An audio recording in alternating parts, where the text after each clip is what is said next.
I must just start here this evening by almost taking a Cinderella moment to think that I could be a nexus or a spokesperson to add anything to the life and work of Philip Britts or the life and work of Wendell Berry. To be put in that position is really an honor that's almost hard to comprehend.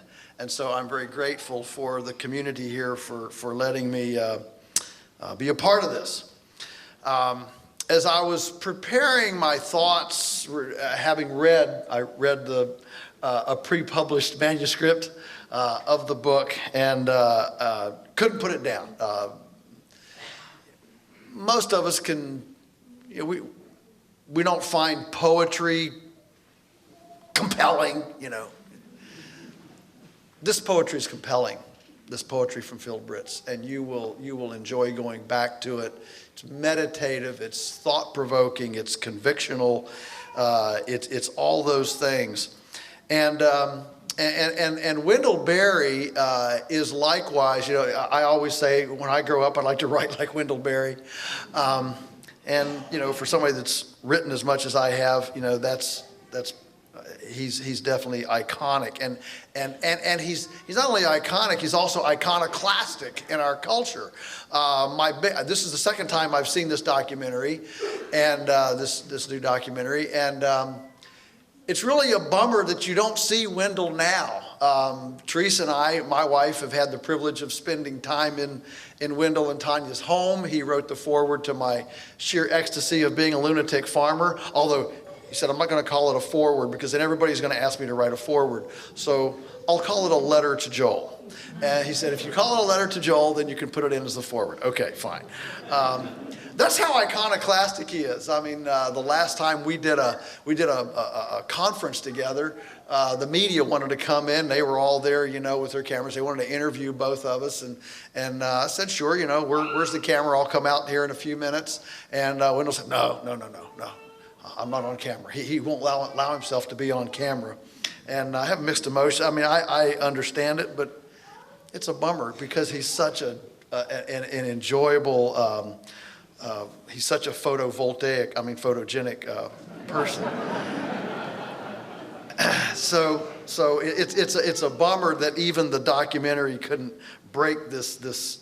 I mean, they had to go back to 1975, if you notice, back before he had a anti thing. And he doesn't even use I don't know why they use a typewriter. He doesn't use a typewriter. He sits in that little tree house over the river. I've been there. It's really cool. It's a great spot. And he writes with a number 2 pencil in a spiral notebook on the front side of the page. Next morning when he goes out, he puts his corrections on the left side. Then he gives them to Tanya, and Tanya puts them on the computer. So she's such a wonderful wife and helper for him.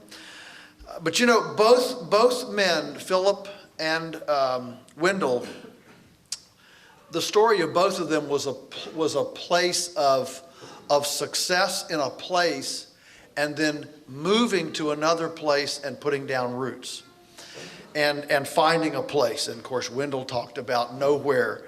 And trust me, if you know the life and work of Philip Britts, that was nowhere. In Paraguay, in the jungle, carving out a difficult place in the jungle, a week's journey to the nearest market, basically. And it was a hard position. But both found and left their legacy anchored to that place. Another thing that you see about both of these men is that both observed deeply. I'll call this conviction, being quiet. Being quiet. Our world today does not encourage quietness. The average American fighting the expressway on the way to their Dilbert cubicle in a Fortune 500 labyrinth does not have much time for solitude. And yet it is out of this working solitude that meditation leads to great insight. I've read that geniuses spend a lot of time by themselves, and they spend a lot of time walking. And so at home, I make sure I spend a lot of time by myself and a lot of time walking. I don't know if I'm a genius or not, but if that's the formula, I want a part of it, you know. And there's nothing I find that stimulates epiphanies like silence and walking. And of course, there are a few places where you can be that silent than farming. So the noise of life simply moves into the background. It's so fun to be able to be there and realize that except for the jets flying overhead, you would think the world has gone away. And that leads us to a deep conviction about things. I think that because we can't be silent generally in our culture, we can't think deeply, and we can't think deeply, we can't develop convictions. And so what happens is that we skip lightly, shallowly across the culture and across the issues of time, and we vacillate easily from one fad, one shallow issue to another. Today we deal with it a lot with our interns and apprentices, this electronic age, and we have a prohibition against using the cell phone and earbuds during the day. You have to, otherwise you run over them with a tractor. They don't hear you coming. It's actually a pretty dangerous thing. But a lot of this, it bothers me that true community and being able to work together has been replaced by chat rooms. And if you think about everything, Twitter, Instagram, Snapchat, all of those names have something instantaneous about them. Short-lived, instantaneous. We had an apprentice a few years back who had come to us from Bank of America here in New York. He worked in the bowels of Bank of America somewhere down in Manhattan. And one day he just kind of had a mental meltdown. He said, I just got to get out of here. So he went down and he just started searching. Where? On the internet, of course. And he found us. Oh, they take apprentices, Next thing you know, he's sending a query. Next thing you know, he gets an application. He fills it out. And next thing you know, we take him and he's an apprentice. And about a couple months after he began his apprenticeship, we came to dinner, and I could see that he was quite moved. I mean, he was basically in tears. I said, Galen, what's up? What's the deal? He says, well, I got to tell you this. He said, working for Bank of America in Manhattan, he said, every day I went to work through the crowds, through the concrete, and he said, I had a team. I had a design team, a financial design team, right? And there's four of us. There's me here. One of my guys is in Hong Kong. One of my guys is in Shanghai, and the other guy's in London. And we get together every day, and we hash out financial design structures. We build them on the computer, and when the day is over, I punch a button. It vanishes into cyberspace, probably never to be seen by anybody again. Who knows if it exists anywhere? And I leave. And he said, today, I think the apprentices had built built what we call a Millennium Feather Net. It's a portable laying chicken structure that you surround with electric netting, and it's on skids, and we move it along. It's got 1,000 chickens, and you move it along every couple of days to a fresh spot. It's like, the Millennium Falcon in the Star Wars. It's not pretty, but it's the fastest thing in the galaxy. So the Millennium Feather Net is not pretty, but it's the coolest thing on the farm, And any laying chicken would want to lay an egg in the Millennium Feather Net. So anyway, he said, today we built this thing, this structure, and I was working with people that I could touch and I could look at, and I could see the expression on their face, and and the bee that landed on their arm, and the sweat coming down their arm, and hear the hammer and hear the cordless drill, and at the end of the day, we had this thing, we had this structure that we could touch and solid. And he said, it's just dawned on me that tomorrow morning when I get up, it's still going to be there. It's still going to be there, and I'm going to be able to touch it and hold it, and the people that worked on my team, I'll be able to hug them and talk to them. This is life. And this comes in the quiet. It comes in the outworking and the solitude of the agrarian spirit, and leads us to a life. So this life of conviction from observation leads us to a life of contemplation, where we can deeply contemplate things. If anybody's taking notes, there's going to be some C's here. Conviction, contemplation, okay? Taking time to contemplate these poems. Both Wendell Berry and Philip Britts are poets. I haven't written much poetry. I've been pretty much a prose guy. I've written a couple of poems. It's hard. It's hard to write a good poem.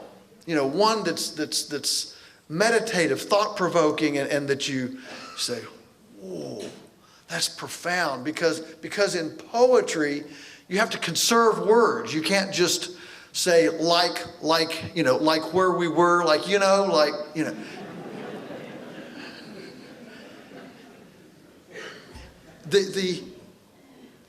The conservation of words make the phrases inherently pregnant and profound with meaning, and that's why so many people don't like poetry, because you have to work to read it.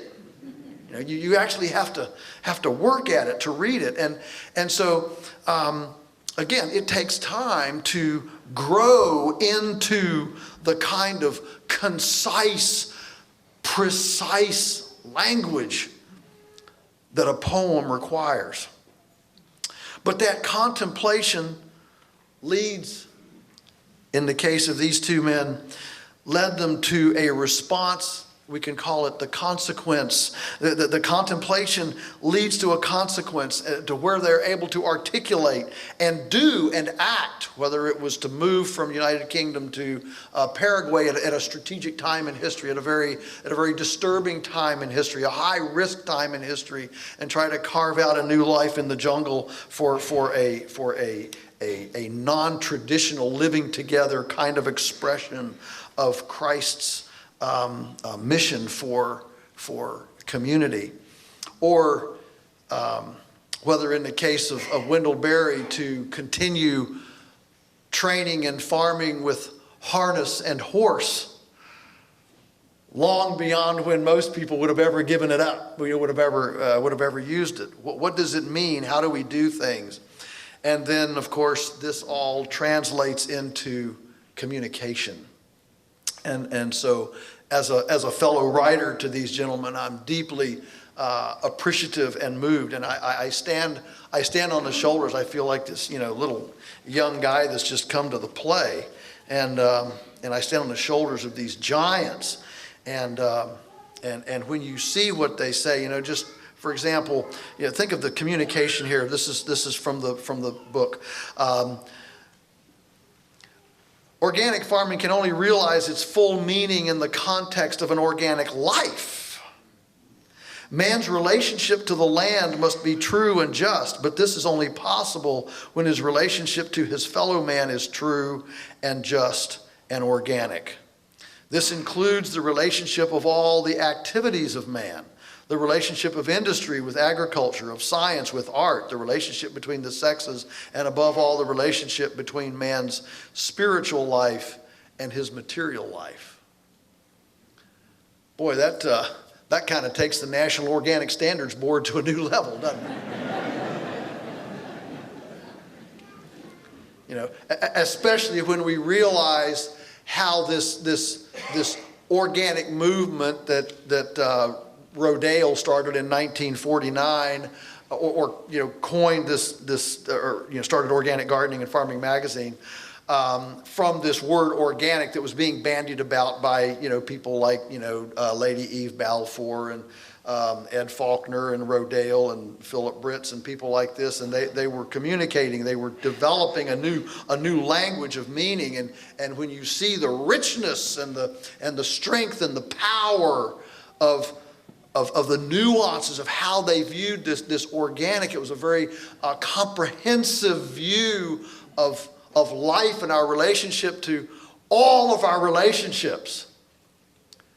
And when you realize what the I call it the US has done to the word organic now by certifying soilless systems, taking soil clear out of the approach, and allowing factory farming and factory eggs to go into Whole Foods with a label of organic, you realize how the commercial interests of our day have been so busy meeting stockholder demands and having Wall Street values of nothing but profit, profit, profit.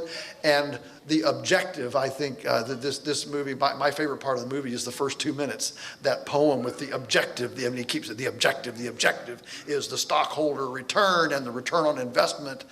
And you realize it has completely adulterated the original idea of the nuances of organic life. Britts asked to the question, how shall we farm, must be added the question, how shall we live? That's profound as well. Of course, I grew up on Wendell Berry. Let me just share you a couple of little, I'm sorry they didn't read any portions from The Unsettling of America. This was certainly in my early, I don't know if I wrote down when I read this. All right, March 1990, okay. So, this is considered kind of the beginning point of modern sustainable ag in America. This is this paragraph. This is not poetry, this is one paragraph. The damages of our present agriculture all come from the determination to use the life of the soil as if it were an extractable resource like coal, to use living things as if they were machines, to impose scientific, that is, laboratory exactitude upon living complexities that are ultimately mysterious. Wow. That's why I say I want to write like Wendell when I grow up. Yeah. I mean, that is one sentence.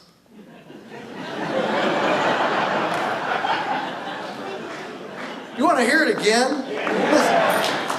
The damages of our present agriculture all come from the determination to use the life of the soil as if it were an extractable resource like coal, to use living things as if they were machines, to impose scientific, that is, laboratory exactitude upon living complexities that are ultimately mysterious. I was just telling some folks here before we came in this evening, talking about earthworms and how earthworms ingest 1 pound of material and they excrete, they go through their alimentary canal and they excrete 1 pound of material. In other words, they don't use up any of it. I mean, they take in a pound and they excrete a pound, and what they excrete has 3 times more calcium, 7 times more potassium, and 11 times more phosphorus than what they took in. And how do they do that?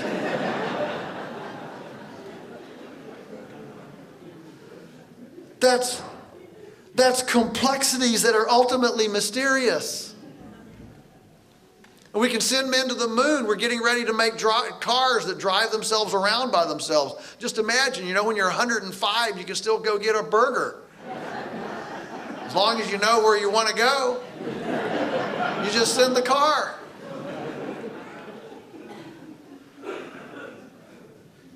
And yet we can't figure out why earthworms turn left instead of right. And yet we wade into this, with genetically modified organisms. We weigh into it with poisons, with herbicides, with glyphosate. We wade into it with a pharmaceutical cure for everything, as if it's just so many widgets, so many machines, interchangeable parts. We'll just replace this part with that part. Here's another Wendell Berryism.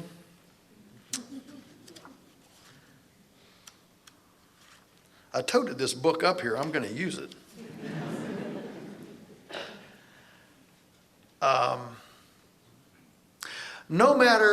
This is really prescient today. No matter how much one may love the world as a whole, one can live fully in it only by living responsibly in some small part of it. Again, I kind of botched that up. He's talking here about the global village, the world citizen and the global village. No matter how much one may love the world as a whole, one can live fully in it only by living responsibly in some small part of it.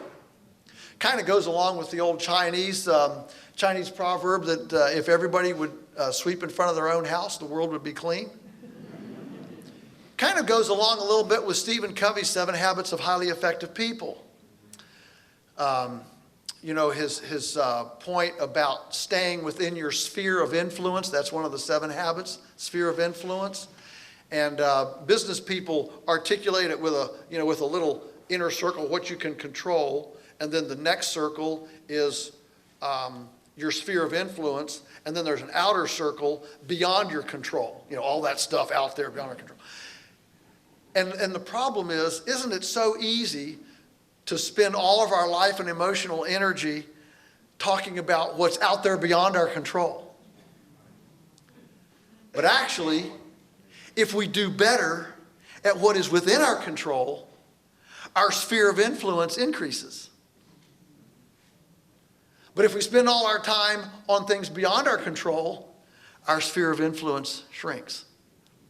And I think Wendell here has hit a nail on his head. So many times people ask me about, these big, what do you think about? Oil from the Middle East. What do you think about land grabs in Africa? I mean, and it's not like I don't care about any of that stuff. But at the end of the day, I've got earthworms to feed and cows to make happy and grass to grow and sunbeams to convert to organic matter on my little place. And I think that if we all devoted ourselves to that position, maybe some of these other things would take care of themselves. And one last one. Indulge me one more from Wendell Berry.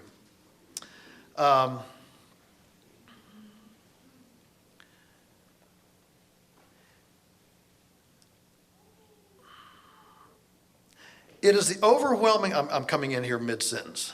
It is the overwhelming tendency of our time to assume that a big problem calls for a big solution. I do not believe in the efficacy of big solutions. I believe that they not only tend to prolong and complicate the problems they are meant to solve, but they cause new problems. On the other hand, if the solution is small, obvious, simple, and cheap, then it may quickly and permanently solve the immediate problem and many others as well. And he goes on to give examples. But here again, it's this idea that rather than dwell on what's way out there, those big bad bogeymen way out there. Let's hoe our own garden. Let's pull our own weeds. And let's find the satisfaction in our own situation. And so I think that the life of Philip and the life of Wendell and this documentary speak to the heart of a couple of critical issues that complicate things for us as humans. One of them is our love affair with convenience.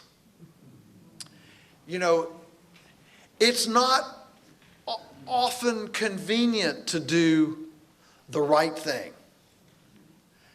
It's not convenient to do the innovative thing. By definition, innovation is always disrupting, right? It's disturbing. It puts you in place of a heretic because you're not with the orthodoxy. And if there's one, you know, there are a couple things that I don't like about the film that we just saw. And I think the biggest one for me was that it never mentions the culpability of people who buy food. It blames big bad corporations. It blames the U.S. It blames farm policy. But I'm a little bit reminded of the Old Testament and all the kings of Judah. The kings that once the kingdom split after Solomon with Rehoboam and Jeroboam, you know, all Israel kingdoms were bad. There weren't any good ones. But Judah had this, you know, flopping back and forth, good kings and bad kings. And it's always been amazing to me how a lot of times, as many times it says, the king made the people sin worse than they'd ever sinned before. And then the next one, it says, the people made the king sin worse than any king had ever sinned before. And I think when it comes to these kinds of, when it comes to societal issues, we have to appreciate that all of us share responsibility. We all share part of the problem, and we need to share part of the solution. And so when I wish that there had been something said about the general consumer American who during the 50s decided, you know, this Velveeta cheese is pretty convenient. Squeezable cheese, you know. I can leave it on the table. It doesn't grow mold. It doesn't rot. I don't even have to put it in a refrigerator. I mean, you know, real cheese, I mean, you put it on the table and it sprouts mold, and in a couple of days it grows legs and walks to the other end of the table, you know. That's not convenient. You know, TV dinners. Think of the 50s and 60s with the notion that breastfeeding was barbaric and Neanderthal. And I always think of the terrible waste of resource in our culture that we lost a generation of breastfeeding. Just awful. That we let ourselves go into just, I don't want to be bothered by anything. But the fact is that true life is about being bothered. Neighborliness is about being bothered. I remember the other day we had something we had to, we helped the neighbor with. The neighbor was all apologetic. And I said, what are neighbors for except to be bothered? Right? That's what we're for. And so when we talk about convenience from customers, you know, what we're looking for are people who are willing to be bothered by being in their kitchens, touching food, participating with food. People say, what really floats your boat? I said, what floats my boat is that I can step out the back door every day into a nest of abundance and know that I can be part of the redemptive process to heal this little acreage of abundance. That's pretty cool. And so I think that we have allowed non-farmers, people who live in the city, who don't participate in growing things every day, we have allowed them to to escape their responsibility by making bogeymen of Monsanto and bogeymen of USDA and bogeymen of US ag policy, when really we're all in this together. And those of us who buy food need to be a part of the solution. And so we need to have people that are jazzed up about seasonality of food and oh boy, it's strawberry season again, and the seasonality of frost coming when tomatoes are just about ready to finish. But we're tired of tomatoes, but all the tomatoes have just talked to each other and said, frost is coming next week, now it's time to ripen, and all of them ripen right at the end of the season, and the farmers markets throw out half of their tomatoes because everybody's into rutabagas and root crops and Cushall squash, and right? And so we farmers need to tell our stories compelling enough to bring on our customers, our urban friends, and our non-farming neighbors to realize they are co-laborers. They are partners with us. They are on this same team. That's why on our farm, all of our little insulator bags that we use for our customers, our product, our slogan is healing the land one bite at a time. We want to connect that dot to help you realize when you take that bite, you have touched vicariously. You have touched the landscape your children will inherit. So are we bothered by having to cook dinner? Are we bothered by I've got to go down there and pick up my CSA share again? Oh, shoot, I can't get green beans because it's February in New York and I can't get green beans. Oh, I'm bothered. It's green bean season. I'd better get 2 bushels and can them so I have them in February. How about that bothering? See? And all of this brings me to kind of close out here with the idea of being bothered a lot. If you notice in the documentary, and of course, Philip's heart, one of the things that was throughout the book that I so much appreciated was how much Philip Britts loved children. He was a magnet for children. Storytellers are magnets for children, right? All children are drawn magnetically to storytellers. And Wendell is a magnet for children as well. And you notice there were a lot of children in here, and there was a lot of discussion about legacy and succession and the future and all that, and you have the babies crawling around and all that. And I am so thankful, that I had a dad who though he was a meticulous carpenter. I mean, he could make grandfather clocks. He could, at the school today down where we were, the students had made a wooden clock that works. The precision, it's unbelievable. It's beautiful. I came along, so Dad was this perfect, he could make anything out of wood. And here I came along, and I have these special tapes. I go down to Lowe's, I get measuring tapes, and mine don't have any marks between the inches. Inch is close enough.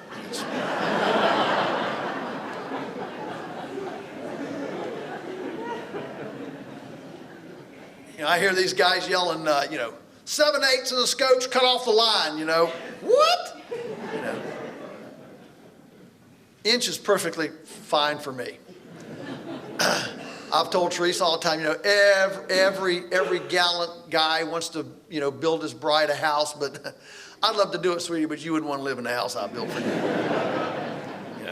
Me either. And yet, when I was a young teen and started in doing, construction stuff, built a corral gate, a parallelogram.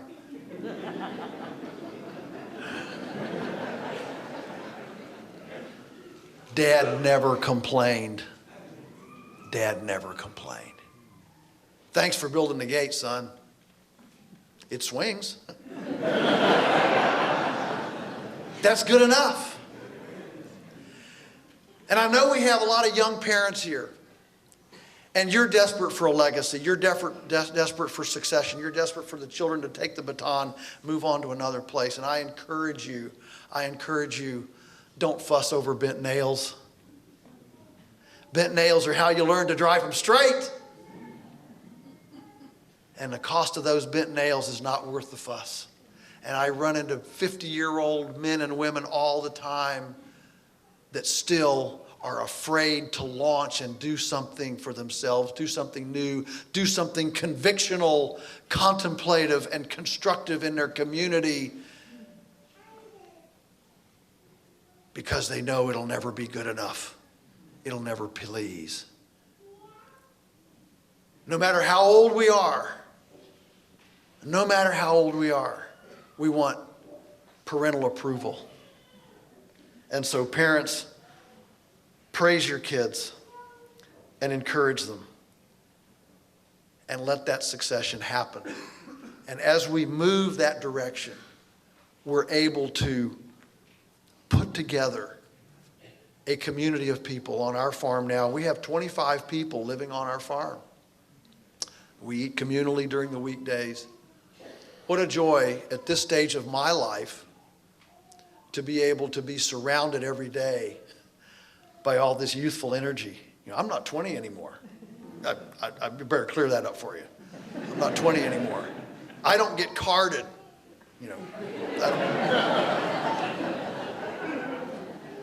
And it's the biggest tragedy of our day that so many farmers are growing old on their farms alone. Another one of Stephen Covey's habits of highly effective people is you have to start with the end in view. Start with the end in view. And so we have to, if we don't want to grow old alone on our farms, and if we want to preserve that legacy and we want to preserve the community that's on our land and the legacy that we've developed, it's going to require that we start with paradigms that are ultimately people-centric, community-centric. And that includes extending the farm community into the urban community, creating those connections, connecting those dots, so that whether rural or urban, we all are fellow owners. We're all stakeholders in this thing that we call our ecological womb. And we can all participate in the great healing, the redemptive process of our creation. God help us to do it. Thank you so much.